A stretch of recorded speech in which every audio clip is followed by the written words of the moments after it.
Like comment share حکیم احسان اللہ.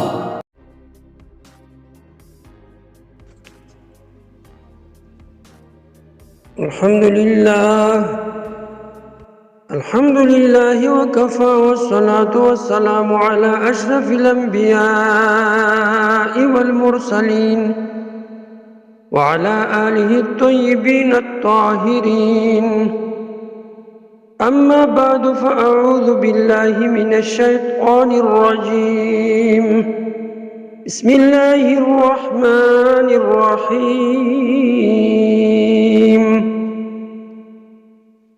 خلق الإنسان من صلصال كالفخار وخلق الجن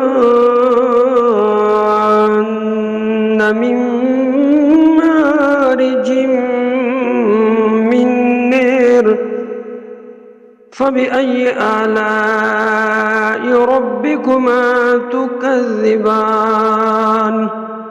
صدق اللہ العظیم. محترم ساتھیوں، کلاس نمبر 13 آج سبق قرات کورس میں کلاس نمبر 13 ہے. تذکرہ مصنفین قرات ہمارا ٹاپک ہے. تو حضور صلی اللہ علیہ وسلم کے زمانے میں اور حضور صلی اللہ علیہ وسلم سے یہ قرات ثابت ہے. مختلف قرات بہت زیادہ تھے، صرف 7 قرات نہیں تھے. پھر دوسرے صدی ہجری تک اس کے اساتذہ شاگردوں کو اپنے اپنے قرات حفظ کے ذریعے منتقل کرتے تھے اور کتابت کی کوئی ضرورت نہیں تھی، اور نہ اس میں کوئی کتاب وجوہ قرات میں کوئی کتاب نہیں لکھا گیا. پھر جب بعض کمزور حافظہ والے غیر ضابطہ لوگ اس میں داخل ہو گئے تو مجتہدین ائمہ فن نے اس کی کتابت مناسب سمجھی اور خلفاء راشدین کی تقلید کرتے ہوئے اس کی کتابت شروع کی. امام شاطبی نے ایک شعر بھی لکھا ہے: جزا اللہ بالخیرات عنا ائمتا لنا نقل القرآن عذبا وسلسلا. یعنی کہ اللہ تعالیٰ ان کے ساتھ خیر کا معاملہ کرے جو ہمارے ائمہ گزرے ہیں کہ اس نے ہم کو قرآن قرات کے ساتھ نقل کیا جو بہت میٹھا ہے اور گاڑھا ہے.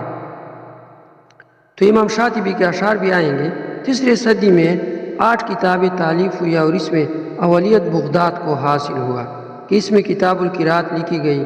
یہ سبع سمیت 25 قرات میں تھے. تیسری صدی ہجری کا واقعہ. اس کا مصنف امام ابو عبید قاسم ابن سلام ہے. ہرات میں پیدا ہوئے اور امام اسماعیل ابن جعفر اور ان کے طبقہ کی بزرگوں سے یہ قرات پڑھی. رسم کے بہت بڑے امام تھے امام ابو عبید. اسی طرح امام ابو قدامہ فرماتے ہیں کہ امام شافعی فہم میں، احمد ابن حنبل پرہیزگاری میں اور امام ابو عبیدہ لغت و عربیت میں زمانے کے بڑے عالم ہیں. امام ذہبی فرماتے ہیں کہ 20 سے زیادہ تصانیف آپ کی یادگار ہیں جس سے آپ کی حفظ کا پتہ چلتا ہے. اس طرح امام ابو خاتم کا کتاب القرات اس میں 25 قرات ہیں، لیکن حمزہ اور قصائی کی قرات اس میں درج نہیں ہے. یہ سجستانی تھے، نحوی بھی ہیں، مقری بھی ہے. اور یہ جان لو کہ تجوید کرنے والے کو مجوید کہتے ہیں، اور جس کو کم سے کم 3 قرات یاد ہو اس کو قاری کہہ سکتا ہے، اور جس کو مکمل 10 قرات یاد ہو اس کو مقری کہا جاتا ہے. تو چوتھی صدی میں 25 سے زیادہ کتابیں قرات میں لکھی گئیں. یہ تیسری صدی تو گزر گئی، تو چوتھی صدی میں 25 سے زیادہ کتابیں قرات میں لکھی گئی اور نصف سے زیادہ بغداد میں ہے. مثلا الجامع کتاب ہے 20 سے زیادہ قراتوں میں ہے. یہ تبری ابو جعفر محمد ابن جریر نے لکھی. پھر چوتھی صدی ہجری میں کتاب السبع، یہ پہلی تصنیف ہے جس میں 7 قرات اختصاراً ابو بکر مجاہد رحمۃ اللہ علیہ نے جمع کر دی. اس میں امام نافع پہلے نمبر پر لایا اور امام قصائی کو آخر میں لائے ہیں. تو ابو بکر ابن مجاہد یہ صرف اختصار کے طور پر اس نے 7 قرات لکھی، لیکن ان کے علاوہ 3 اور قراءت بھی ہیں، امام ابو جعفر والے، امام یعقوب، امام خلف العاشر کے، جو ہر لحاظ سے برابر تھی۔ تو یہ ابن مجاہد نے وہ جو بالکل قوی قراءت تھے انہوں نے یہ لکھے ہیں، اور وجوہ میں جو قوی تھے، ورنہ اور ابن مجاہد ایسا قاری تھا کہ وہ لوگوں میں بہت زیادہ مقبول تھے، اس لیے ان کی قراءت لوگوں میں زیادہ مقبول ہو گئے اور دوسری قراءت میں کمی آنے لگی، ورنہ شاذ نہیں تھے۔ اس وجہ سے بہت سے لوگوں نے اس کتاب پر بہت نکیر کیا ہے کہ یہ ابن مجاہد کی بہت بڑی غلطی تھی۔ یہ کتاب میرے پاس بھی محفوظ ہے، تقریباً 2000 روپے میں لیا ہے، اور یہ 34 صدی ہجری والا کتاب ہے۔ تو اس طرح 3 صدی میں اور 34 صدی میں امام ابن اسماعیل اور امام غالب جو ابن مجاہد کے شیخ تھے، یہ بھی انہوں نے بھی قرأت کی بہت زیادہ خدمت کیا۔ تو 34 صدی ہجری میں اندلس اور دوسرے شہروں میں قرأت سبع کا رواج نہ تھا۔ سب سے پہلے ابو عمر طول منکی، پھر ابو محمد المکی کاروانی اور ابو عمر دانی نے مصر سے قرأت پڑھ کر اندلس میں پہنچائی، اور اندلس میں بھی ساری دنیا کے اندلس میں بھی یہ قرأت کا علم پہنچ گیا۔ تو اس 34 صدی ہجری میں 25 سے زیادہ کتابیں تصنیف ہو گئی۔ اس صدی میں امام طبری رحمۃ اللہ پیدا ہو گئے، امام داجوانی، امام دارقطنی، امام ابن مجاہد پیدا ہوئے، پھر امام ابو الحسن اور امام ابو الفتح، بڑے بڑے اماموں کا اختلاف بھی تھا، وہ بعد میں پڑھیں گے۔ 5ویں صدی میں 50 سے زیادہ کتابیں لکھی گئیں، اس میں نصف کے قریب اندلس کے علماء نے تصنیف کیے ہیں، اور پھر اس میں المنتہا فی العشرہ میں تمام مقدمین سے زیادہ طرق وغیرہ لکھے گئے ہیں۔ یہ بھی المنتہا فی العشرہ بھی 34 صدی ہجری میں لکھی گئی ہے۔ الحاوی فی السبع امام ابو عبداللہ سفیان کاروانی نے لکھا۔ اس طرح المجتبیٰ فی السبع امام ابو القاسم کی تصنیف ہے۔ اس طرح امام طرطوسی، امام تالمنکی کی تصنیف الروضہ فی العشرہ تالیف کی، اور امام مہدوی جو بہت بڑے امام ہیں، وہ بھی قرأت کی بہت بڑے امام ہیں، ان کے الہدایہ فی السبع ایک کتاب ہے۔ اور التیسیرہ جو امام ابو محمد مکی اس نے لکھا ہے، اس کا کتاب ان کا ایک کتاب تبصرہ فی السبع بھی ہے۔ اس طرح اور کتابیں لکھی گئی۔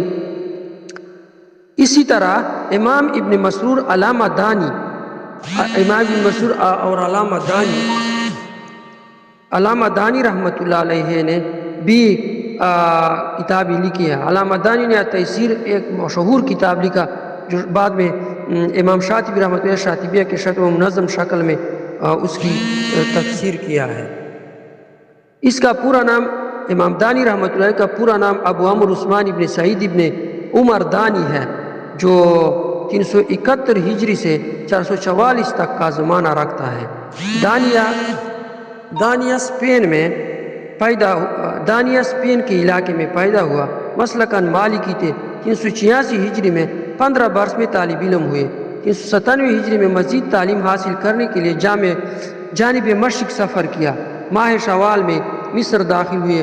بہت بڑے امام تھے، احادیث کے، طرق رجال کے، فقہ بھی تھے، قرأت میں ضابط تھے۔ اس نے تحقیق میں بہت بڑے مقام پر فائز تھا۔ المغامی رحمۃ اللہ فرماتے ہیں کہ علامہ دانی فرماتے تھے کہ میں ایسا کچھ نہیں دیکھا جو میں نے اس کو لکھا نہ ہو، اور نہیں لکھا جس کو میں نے حفظ نہ کیا ہو، اور نہیں بولا جس کو حفظ کیا ہو، اور نہیں بولا جس کو حفظ کیا ہو۔ سبحان اللہ، کمال کا حافظ تھا۔ اور یہ مقولہ ہے کہ العلم سید والکتابۃ قید، کہ علم شکار ہے اور اس کا لکھنا وہ قید کرنا ہے۔ تو جو بات وہ سنتے تھے وہ فوراً لکھتے تھے۔ علامہ دانی کی تصانیف کی تعداد 120 تک بتائی گئی۔ اس طرح جامع البیان، اس میں انہوں نے 500 روایات اور طرق بیان کیے گئے ہیں۔ اس کے علاوہ تمہید، وہ مفرد یعقوب، الاعجاز، الموضع فی الفتح والامالہ، المختوی فی الشواذ، المقنع فی الرسم، یہ کتابیں لکھی گئی۔ اس طرح قرأت سبع کے معناس کتاب التیسیر اس کے علاوہ اور بھی ہے، یعنی یہ ساری کتابیں علامہ دانی نے لکھی ہیں۔ الجامع میں 500 سے زیادہ روایات اور طرق ہیں۔ پھر ہمتیں گٹ گئی اور کم ہو گئی۔ مزید اختصار کا مطالبہ لوگوں نے اس سے کیا کہ 500 روایات اور طرق کو کم کرو۔ اس سے پھر اس نے تیسیر آسان کتاب لکھا۔ تیسیر کے معنی آسانی والا کتاب، اور ہر امام سے فقط 2 روایات بیان کی تاکہ طلبہ آسانی سے یاد کر سکے۔ ہمارے لیے یہ بھی مشکل نظر آتا ہے۔ پھر علامہ شاطبی نے نظم کر کے اس کے طرق کو 4 چند لگا دیے گئے۔ پھر یہ سارے طرق غائب ہوتے جاتے ہیں۔ سبا کے بعد 3 قراتیں بھی کم ہوتے جاتے ہیں، لیکن حق تعالیٰ نے ابن مہران، ابن علیون، محقق جزری رحمۃ اللہ علیہ، امام قلنسوی، امام ابو العلا وغیرہ کو توفیق عطا فرمائی کہ ان کے پڑھنے اور پڑھانے میں مشغول ہو گئے، اور اہل مصر کی خدمت بھی کی۔ اہل مصر نے بھی اس کا بہت بڑا خدمت کیا اور پھر اندلس میں اس علم کو منتقل کیا۔ اور اصل سبب قرات کے غائب ہونے کا یہ نہیں کہ وہ شاذ تھے، مگر ان کے علماء ختم ہو گئے، قراء و فن کے ماہرین فوت ہو گئے، آئندہ ان کا جانشین کوئی نہیں بنا۔ اس طرح کل قرات متواترہ 10 رہ گئے اور 4 شاذ ہیں، لیکن شاذ کے ائمہ کون ہیں وہ بعد میں ہم پڑھیں گے۔ تو اس طرح 4 صدی ہجری کا واقعہ بیان کیا، اور 5ویں صدی میں امام احوازی بھی، امام دانی بھی، امام قرطبی بھی، امام ابو احمد ابن النفیس، یہ علامہ توسی رحمۃ اللہ علیہ، انہوں نے بھی قرات کو بہت زیادہ 4 چاند لگا دیا۔ اور القاصد، علامہ توسی نے القاصد نامی ایک کتاب تالیف کی، اور 446 ہجری میں قرطبہ میں وفات پائی۔ اس طرح پانی پت نے بھی قرات کی بہت بڑی خدمت کیا۔ ثناء اللہ پانی پتی رحمۃ اللہ علیہ، انہوں نے تفسیر مظہری لکھی۔ آپ کو بہت قرات اس تفسیر میں ملے گی، اور ان کا قرات پر بہت بڑا عبور تھا۔ علامہ اس طرح امام طاہر مکی، امام طاہر پانی پتی، علامہ کریم بخش پانی پتی وغیرہ، یہ پانی پت نے بہت زیادہ خدمت کیا ہے قرات کا۔ امام عراقی، امام ابو طاہر ابن خلف اور امام حزلی خود فرماتے ہیں کہ امام حزلی فرماتے ہیں میں نے اقصیٰ سے فرغانہ تک 365 شیوخ سے علم حاصل کیا ہے۔ بحر و بر، سہل و جبل، نیشاپور میں گیا اور 50 کے قریب قراتیں لکھی۔ 1459 روایات و طرق انہوں نے لکھے۔ اس طرح امام ابو شریخ اور امام ابو معشر ابن سوار اور امام ابو منصور خیاط وغیرہ اس 5ویں صدی ہجری میں، اس 5ویں صدی عیسوی میں بہت بڑے بڑے قراء وہ گزرے ہیں، تو اور انہوں نے بہت بڑی خدمت کیا ہے۔ تو یہ 5ویں صدی ہجری تک ہم نے یہ قراءات کا بحث کیا۔ انشاءاللہ کل 6 صدی ہجری سے جو مصنفین گزرے ہیں اس کے حالات مختصراً ذکر کریں گے، پھر بعد میں کتاب شروع کریں گے۔ وآخر دعوانا ان الحمدللہ رب العالمین۔